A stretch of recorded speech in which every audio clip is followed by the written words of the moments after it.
구독자 여러분 반갑습니다. 오늘도 하나님의 말씀 앞에서 만났으니 복된 시간입니다. 우리가 성경의 표상 이야기를 하고 있는데 오늘은 이스마엘과 이삭에 대한 이야기를 성경에 하는 것 들어보려고 합니다. 이삭이 예수님을 표상하고 특히 예수님의 십자가 희생과 부활을 표상하는 것을 우리는 이미 알았습니다.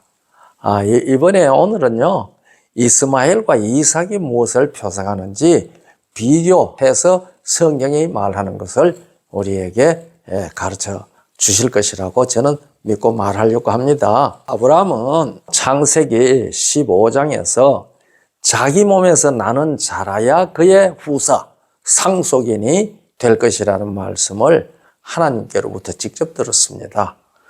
이 아브라함이 다메섹 엘리에셀이 자기의 후사가 되겠습니다 하니까 아니라 내 몸에서 나는 자라야 너의 후사가 될 것이라고 하나님께서 말씀을 하셨거든요. 그리고도 10년 이상이 지났는데도요, 아내에게는 태기가 전혀 없습니다. 우리가 성경을 읽는 사람이 그런 느낌을 가졌을는지 모르지만은 아브라함의 아내 사레는 원래 이름은 사레잖아요. 사레는 성녀였던 것 같아요. 아브라함은 복의 근원이 되어서 하나님의 일을 해야 할 사명을 받았지 않습니까? 그리고 그의 후손이 그 일을 이어나갈 것도 하나님께서 말씀하셨습니다. 그러니까 아들이 생기지 않으니까요, 하나님이 주신 사명을 이룰 수가 없잖아요. 그래서 그들 두 부부 사이에는요, 하나님의 주신 사명을 이루기 위하여 아브라함의 몸에서 아들을 얻어야 했습니다. 그러니까요, 이 부부가 걱정이 많죠. 특별히 사례가 걱정을 더 많이 한 것 같아요. 자기에게 잉태가 안 되니까요. 그래서 그들 부부가요, 하나님께서 아브라함의 몸에서 나는 자가 후사가 될 것이라고 했으니까 그 와이프야 어떻게 됐든지 아브라함의 씨를 통해서 나면 되지 않겠나, 이렇게 해석을 한 거죠. 하나님께서 내 몸에서 난 자라야 네 후사가 된다는 말을 아브라함의 씨로만 나오면 된다고 사람이 해석을 했다, 이 말입니다. 그러니까 해석은 누가 하겠는데, 해석은 하나님께 있는데 자기네들끼리 해석을 한 것이죠. 이렇게 결론을 짓고 사레가 자기 몸종 하갈을 아브라함에게 주어서 아브라함의 씨를 이으려고 계획을 했고 실천을 했습니다. 그래서 또 하갈이 임신을 했네요. 아들을 낳았습니다. 그가 이스마엘입니다. 우리가 창세기 16장 읽으면 이 얘기가 자세히 나옵니다. 그런데 창세기 17장에서 여호와 하나님께서 아브라함과 언약을 세우자고 말씀하시고 할례 언약을 맺습니다. 그리고 아브람이라는 이름을 고쳐서 아브라함이라고 바꿔주시고 사레도 사라라고 바꿔주셨습니다. 아브람이라는 말은 존귀한 아버지라는 뜻인데 아브라함이라는 말은 많은 무리들의 아버지라는 말입니다. 열국의 아버지, 그런 뜻이죠. 그리고 사레는 공주라는 뜻이 있다고 그럽니다. 그런데 사라는 주모라고 하는 왕비라고 하는 그런 뜻이 이제 되겠죠. 그리고 이렇게 17장에서 이름을 고쳐주실 그때에 말씀하셨죠. 내년 이맘때 사라가 아들을 낳을 것이라고 약속했습니다. 그러자 이 아브라함이 속으로 웃었어요. 하나님께서 그걸 아시고 아들 이름을 이삭이라고 지으라고 친히 이름을 지어주셨죠. 이 얘기는 우리가 다 알고 있는 얘기입니다. 그런데 그 갈라디아 4장에는 이것을 두 언약이라고 해석했죠. 갈라디아 4장 22절로 28절에 그 내용이 잘 기록되어 있습니다. 이거는 이삭이 무엇을 표상하느냐 하는 이야기를 저희가 들을 때에 다 찾아보고 들었던 말씀입니다. 그런데 이스마엘과 이삭의 출생에 관한 사건은 행함으로 말미암는 의와 믿음으로 말미암는 의를 표상하는 대단히 중요한 사건입니다. 그래서 하나님께서는 그것을 자세하게 성경에 기록하게 하신 것이거든요. 행함으로 말미암는 의는요, 하나님이 약속하신 것을 사람이 자기 행위로 성취하려는 것을 뜻하는 말입니다. 그리고 믿음으로 말미암는 의는 예수 그리스도의 믿음을 통하여 우리에게 주시는 하나님의 의를 뜻하는 말입니다. 약속은 누가 하셨어요? 여호와 하나님께서 하셨습니다. 그런데 기다려도 임신을 안 하니까요, 초조해진 겁니다. 그래서 인간이, 내 몸에서 날짜라고 했으니까, 내 와이프야 누구든지 내 몸에서 나면 되지.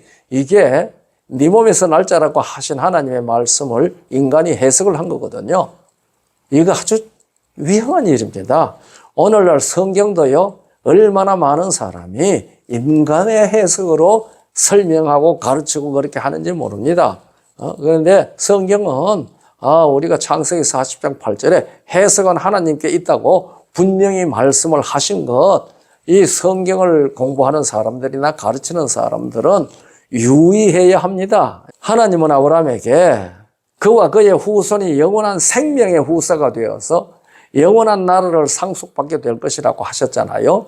그런데 이 아브라함은 이 약속을 믿었습니다. 하나님은 그 믿음을 그의 의로 여기셨죠. 창세기 15장 6절에 이 말이 기록되어 있고, 이 바울은 로마서 4장에서 이 구절을 본문으로 해가지고 믿음으로 말미암는 의가 어떤 것인지 자세히 설명했습니다. 그런데 아브라함은 기다리지 못하고 하나님의 약속을 자기의 노력으로 성취하려고 했습니다. 그것은 곧 생명을 얻게 하는 약속이거든요. 하나님께서 너에게 후사를 준다는 말은 생명을 이어가겠다는 얘기입니다. 이것은 생명을 얻게 한다는 약속입니다. 생명을 사람들이 좌지우지할 수 있는 것 아니잖아요. 이것은 하나님께서 하시는 얘기이기 때문에 그가 아브라함에게 이루어도록 기다려야 했습니다. 그런데 아브라함은 자기 해석에 빠졌습니다. 그 부부가 다 그랬죠. 어떻게 하든지 자기 몸에서 아들이 나면 된다고 해석한 것이죠. 그래서 육체의 방법으로 종인 하갈과의 관계에서 얻은 아들이 이스마엘입니다. 이스마엘이라는 이름의 뜻은 하나님께서 들으셨다는 뜻인데요. 비록 그렇게 얻은 아들이라도 하나님께서 아이의 울음을 들으시고 그에게 육체의 세력이 번성할 것을 약속하셨습니다. 그러나 그것은 아브라함이 심은 가라지가 되었습니다. 왜냐하면 성경을, 하나님의 말씀을 자기 뜻대로 해석을 해서 나온 결과는 가라지가 된 겁니다. 우리 성경 연구하시는 분들은 이거 아주 깊이 생각해야 됩니다. 하나님께서 허락하신 것은 이 세상에서 하나님의 일을 방해하는 세력이 하나님의 백성에게서 나올 수 있다는 것을 드러내셔서 하나님의 백성들에게 경각심을 일으켜 올바르게 오직 예수 그리스도 안에서만 영원한 생명이 회복된다는 것을 확인하도록 하는 도구가 되게 하셨습니다. 그러니까요. 가라지는 원수가 뿌리지 않습니까?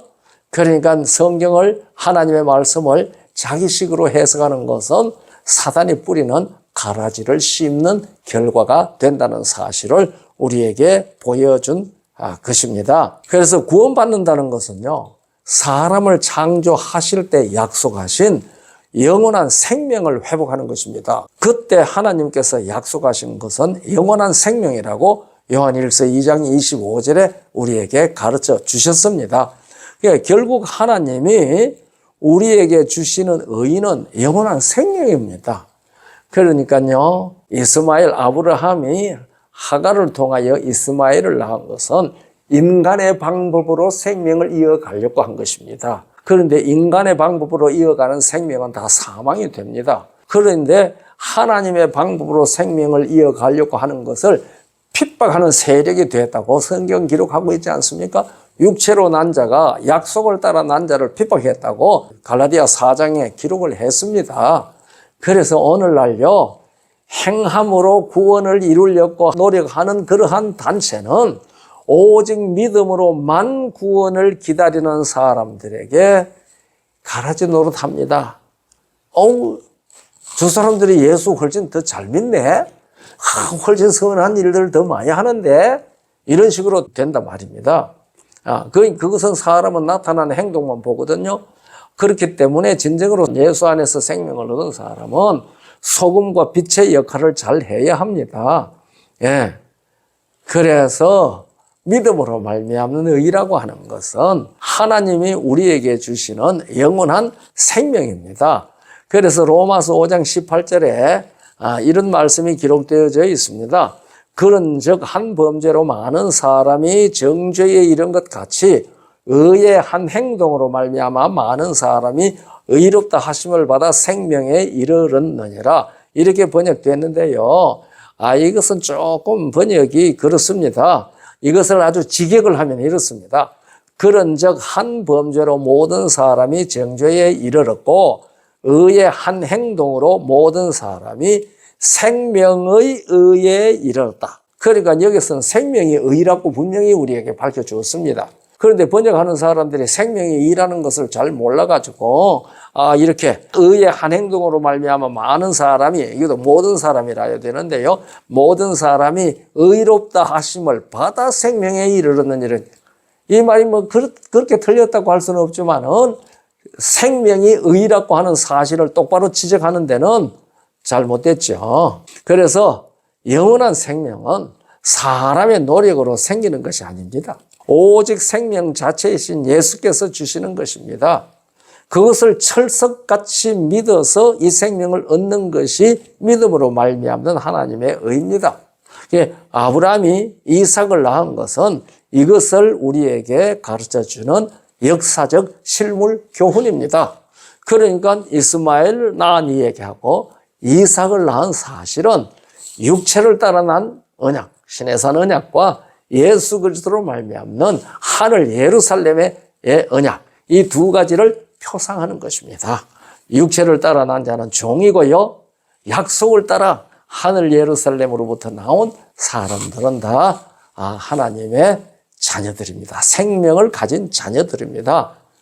이 사실은 로마 4장 17절로 22절에 잘 기록되어져 있습니다.